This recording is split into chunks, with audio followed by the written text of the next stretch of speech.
Hi, Holly here from Keto Chow, here with Chef Taffy, and we are making eggnog waffles with a cranberry syrup. That's right, and we're just going to dive right in. This is a really simple, nice waffle recipe. And I'm just going to mix my dry ingredients. I've got almond flour, baking powder. It seems to be getting more and more humid in here as the day goes by. And eggnog flavored Keto Chow, 1 scoop.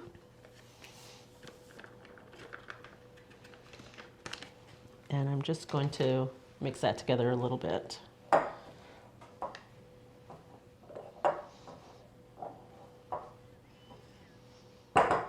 And then I'm going to add in my wet ingredients. I've got 2 eggs, a cup, I think, of a cup of almond milk, or 3/4 of a cup. 3/4 of a cup, all right. I measured 4, so. Oh, yes. Some vanilla extract and melted butter, 1/4 cup of melted butter.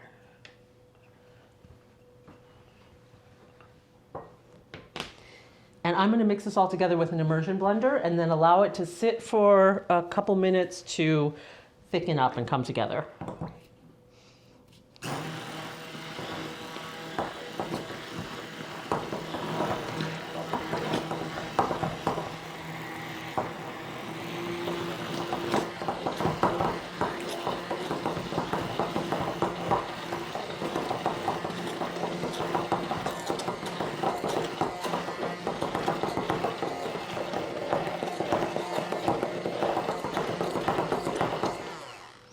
I'm going to wipe this down. You could actually, since you're using an immersion blender, just mix this right in a large mason jar or a pitcher, and then you'd be able to pour right into your waffle iron.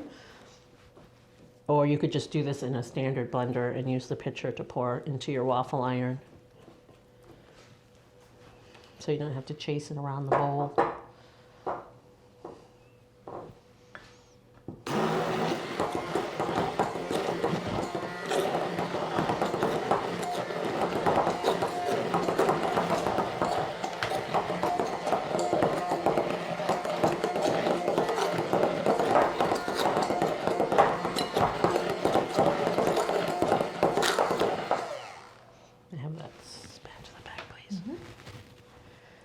Alrighty, I'm just going to give this a stir, let it sit for a couple minutes.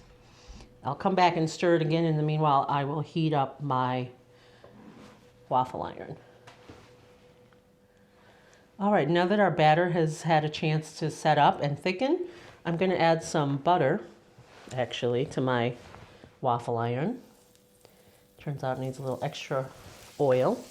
Let that melt in there for just a moment.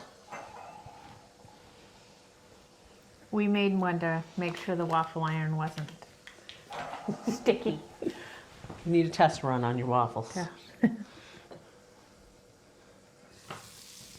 Once the butter has melted in there and spread around, I'm going to put about a 1/4 cup of batter. But again, this depends on the size of your waffle iron, so you need to check with the manufacturer's instructions or make your own test run waffle. My goal is always just to make sure it doesn't spill out over the sides because I don't like cleaning that up. I'd rather have it be a little too small than too big.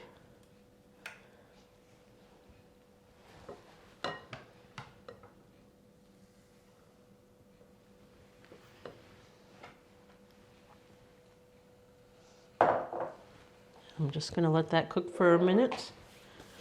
And we got out our cranberry syrup to serve with our prepared waffles.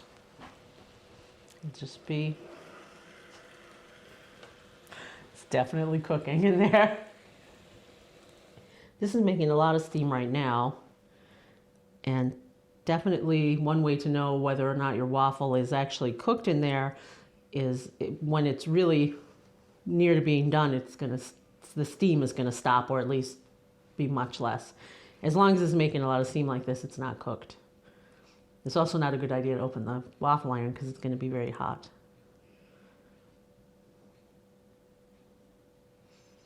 And of course, you'll also smell a difference. It'll start to smell cooked and sort of toasty. So we're getting there. There's much less steam coming out than there was before. And the waffle iron's actually making less noise as well. And then the next thing I'm going to do is check and see if the waffle iron is going to open easily. If it's stuck, don't pry it open. It's not ready.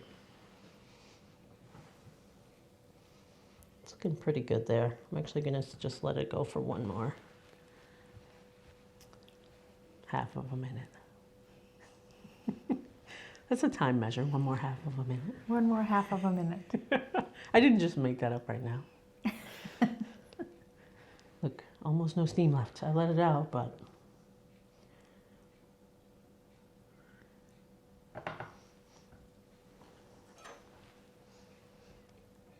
think we're good to go. Just want to be delicate with it, and also it's going to be hot. There we go. Eggnog waffle.